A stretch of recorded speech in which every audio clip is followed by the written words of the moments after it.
Friends, welcome back. ഇന്ന് നമ്മളൊരു crispy ആയിട്ടുള്ള ദോശ എങ്ങനെയാണ് തയ്യാറാക്കുന്നത് എന്നാണ് നോക്കുന്നത്. അപ്പോൾ നിങ്ങൾ എൻ്റെ ചാനൽ ഇനിയും സബ്സ്ക്രൈബ് ചെയ്യാത്തവരുണ്ടെങ്കിൽ ദയവായിട്ട് ഒന്ന് സബ്സ്ക്രൈബ് ചെയ്യുക.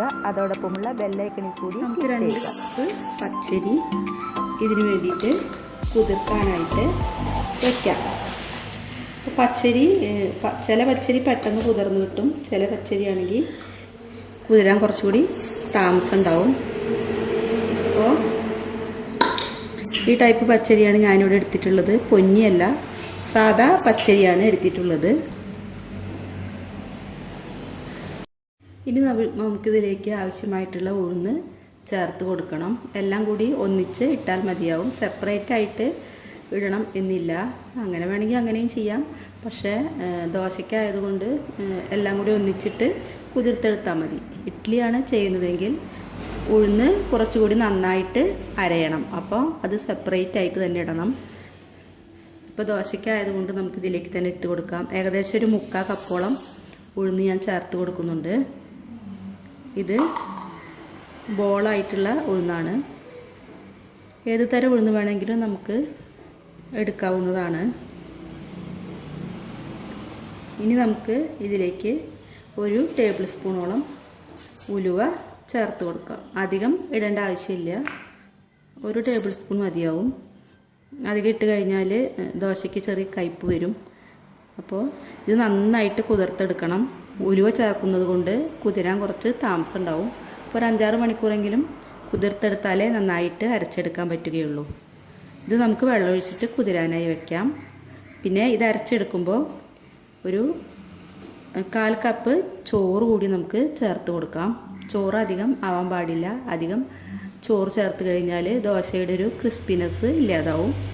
അപ്പോൾ നമുക്കിത് വെള്ളം ഒഴിച്ചിട്ട് കുതിരാനായി വെച്ചതിന് ശേഷം നന്നായി കുതിർത്തതിന് ശേഷം അരച്ചെടുക്കാം. അരി ഇവിടെ നന്നായിട്ട് കുതിർന്ന് വന്നിട്ടുണ്ട്. ഇനി നമുക്കിത് നല്ല നൈസായിട്ട് അരച്ചെടുക്കണം. അപ്പോൾ നമുക്കിത് അരച്ചെടുക്കാം. അതോടൊപ്പം ഒരു 1/4 കപ്പ് ചോറ് കൂടി നമ്മളിതിലേക്ക് ചേർത്ത് കൊടുക്കണം. ചോറിൻ്റെ അളവ് ഒട്ടും തന്നെ കൂടാൻ പാടില്ല. അധികം ചോറിട്ട് കഴിഞ്ഞാൽ ദോശ ക്രിസ്പി ആയിട്ട് വരില്ല. പിന്നെ ചിലപ്പോൾ പാനിലോ ചട്ടിയിലോ ഒട്ടിപ്പിടിക്കാനുള്ള ചാൻസും ഉണ്ട്. അപ്പോൾ ചോറ് ഒരു 1/4 കപ്പ് ചോറ് ഇട്ടാൽ മതിയാവും. അധികം ചോറ് ചേർക്കരുത്. അരി അരച്ച് കഴിഞ്ഞതിന് ശേഷം ലാസ്റ്റാണ് നമ്മൾ ചോറ് ചേർത്ത് അരച്ചെടുക്കേണ്ടത്. അപ്പോൾ നമുക്കിതൊന്ന് നന്നായിട്ട് അരച്ചെടുക്കാം.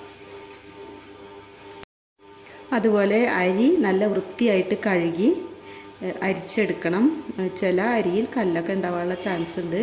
അപ്പോൾ നന്നായിട്ട് വൃത്തിയായി കഴുകിയതിന് ശേഷം നന്നായിട്ട് അരി അരിച്ചെടുത്തതിന് ശേഷം വേണം അരച്ചെടുക്കാനായിട്ട്. നമ്മുടെ മാവ് ഇവിടെ അരച്ച് റെഡിയാക്കി വെച്ചിട്ടുണ്ട്. ഇങ്ങനെയൊരു അയവിലാണ് നമ്മളിത് അരച്ചെടുക്കേണ്ടത്. ഒരുപാട് കട്ടി വേണ്ട, അതുപോലെ ഒരുപാട് ലൂസായി പോകാനും പാടില്ല. ഇഡ്ഡലിക്കാണെങ്കിൽ കുറച്ചുകൂടി കട്ടിയിലാണ് അരച്ചെടുക്കേണ്ടത്. ഇതിപ്പോൾ ഇങ്ങനെ മതി.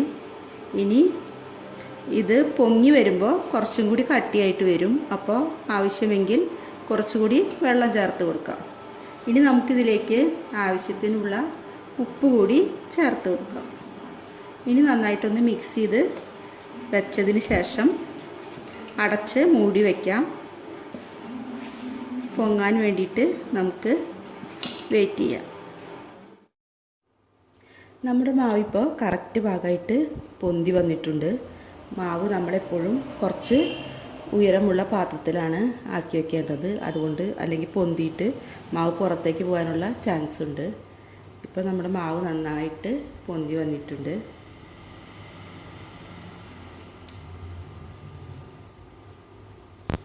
ഇതൊന്ന് കുറച്ച് വെള്ളമൊഴിച്ച് കട്ടി കുറച്ചതിന് ശേഷം നമുക്ക് ദോശ ഉണ്ടാക്കിയെടുക്കാം. ഇതേ മാവ് കൊണ്ട് ദോശയും അതുപോലെ നെയ്റോസ്റ്റും ഊത്തപ്പവും ഒക്കെ നമുക്ക് ഉണ്ടാക്കിയെടുക്കാൻ പറ്റും. അപ്പോൾ നമുക്ക് ദോശ ഉണ്ടാക്കാൻ തുടങ്ങാം. ദോശ തയ്യാറാക്കുന്നതിന് വേണ്ടിയിട്ട് ഞാനിവിടെ ഒരു പാൻ അടുപ്പിലോട്ട് വെച്ചിട്ടുണ്ട്. ഇത് ചൂടായി വരുമ്പോൾ നമുക്ക് 2 തവി മാവ് ഇതിലേക്ക് ഒഴിച്ചു കൊടുക്കാം. നോൺ സ്റ്റിക്ക് പാൻ ആയതുകൊണ്ട് എണ്ണ തടവണം എന്നില്ല. അപ്പോൾ നമുക്കിത് കനമില്ലാതെ പരത്തിയെടുക്കാം. ചട്ടി ഒരുപാട് ചൂടായി കഴിഞ്ഞാൽ ദോശ ഒട്ടിപ്പിടിക്കാനുള്ള ചാൻസ് ഉണ്ട്. അപ്പോൾ അതുകൊണ്ട് നല്ലവണ്ണം ചൂട് കൂടുതലാണെന്ന് തോന്നുകയാണെങ്കിൽ ദോശ ഉണ്ടാക്കുന്നതിന് മുമ്പ് കുറച്ച് വെള്ളം കുടഞ്ഞു കൊടുത്താൽ മതി. നമ്മുടെ ദോശ ഇവിടെ മൊരിഞ്ഞ് വരുന്നുണ്ട്. അപ്പോൾ നമുക്ക് കുറച്ച് നെയ്യ് തൂത്ത് കൊടുക്കാം. പകരം നല്ലെണ്ണ ഒഴിച്ചു കൊടുത്താലും മതി.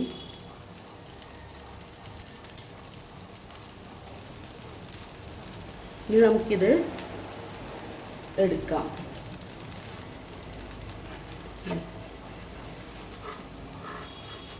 ദോശ വളരെ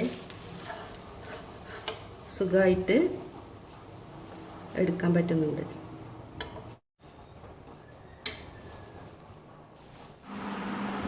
ഇങ്ങനെ എല്ലാ ദോശയും നമുക്ക് ചുട്ടെടുക്കാവുന്നതാണ്. ഇത് ചട്നിയോ സാമ്പാറോ കൂട്ടി കഴിക്കാവുന്നതാണ്. ഈ ദോശ നമുക്കിനി ഒന്ന് മടക്കിയെടുക്കാം.